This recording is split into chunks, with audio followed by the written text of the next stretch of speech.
Okay, guys, anytime you're going to do any work on the lawnmower, especially if you're going to flip it upside down, make sure you turn the power off and pull the plug. Now, what I'll do is use an old lawn chair cushion to turn it upside down, and that way I don't scratch the top.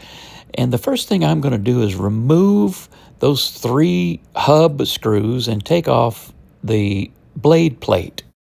Now, a lot of people will say, well, why did you take these off? Well, I'm in South Florida, and it's just prior to our rainy season where the grass is really going to start growing. So right now it's 91 degrees outside and about 5,000,000% relative humidity. So I'm in the house where the AC is. Not to mention, when I do blades, I also do another cleaning that you'll see here in the video that I'm going to go over that is extremely important to do.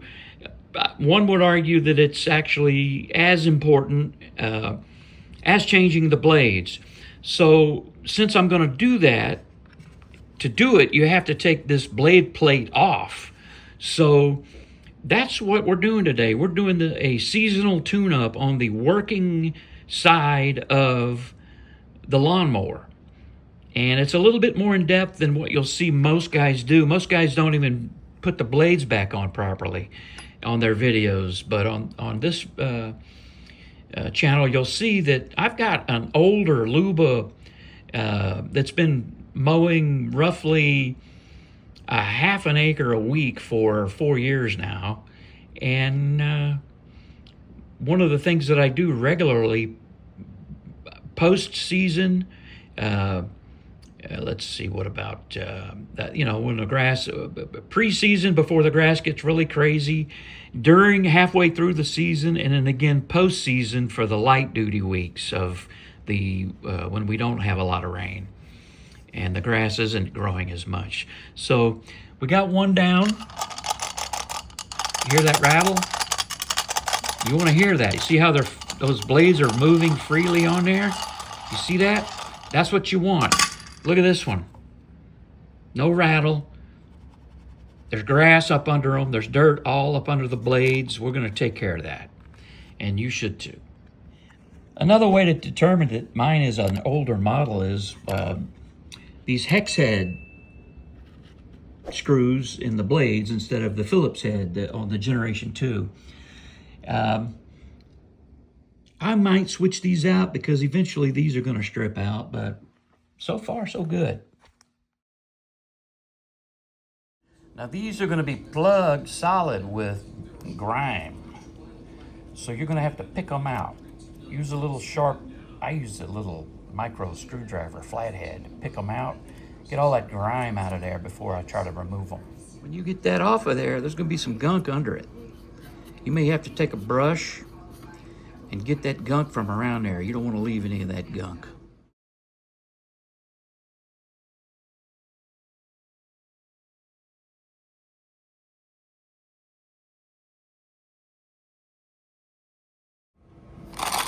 Okay, a lot of people will do this step wrong. Okay, this goes here. Okay, it goes between the blade and the disc. Okay, and you see how that's on there? The washer is under it. You see that? You should have a little play right here. You know, it should be flopping back and forth just a little bit. Okay, not much. The screw will bottom out and you will have that much play in your blade, and by having that washer under there you will see a significant decrease in grass building up under here, but you will get some. I mean, either way you're going to get some. It beats. Some guys will tighten this up so much that the blade will hit something and then stick over here like this. Okay? It has to have some play in it, guys. So it swings. It continues to swing out and has a little bit of, you know, recoil when it hits an object or some grass or a stick or something. Anyway, just do all 8 of them. All right, I'm going to explain something that a lot of guys don't understand, okay? So these blades have 2 sides, right? Okay, when you put the thing on and the thing rotates in a direction, the only edge of the blade that is being hit is this leading edge right here, okay? One could argue that this side over here is getting a little bit of action, but the heavy action or the brunt of the work is being done by this edge of the blade, right? So after a season or a lot of hours, you'll see a dulling. You see how it's rounded off on that? I mean, that's not the best edge, but anyway, what I'm getting at is this.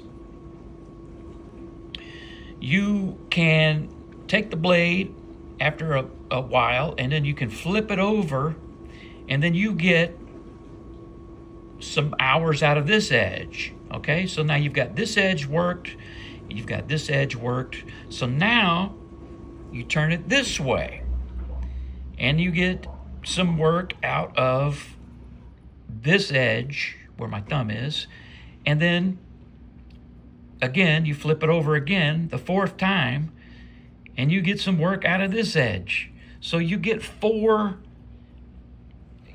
sessions, so to speak, out of one set of blades.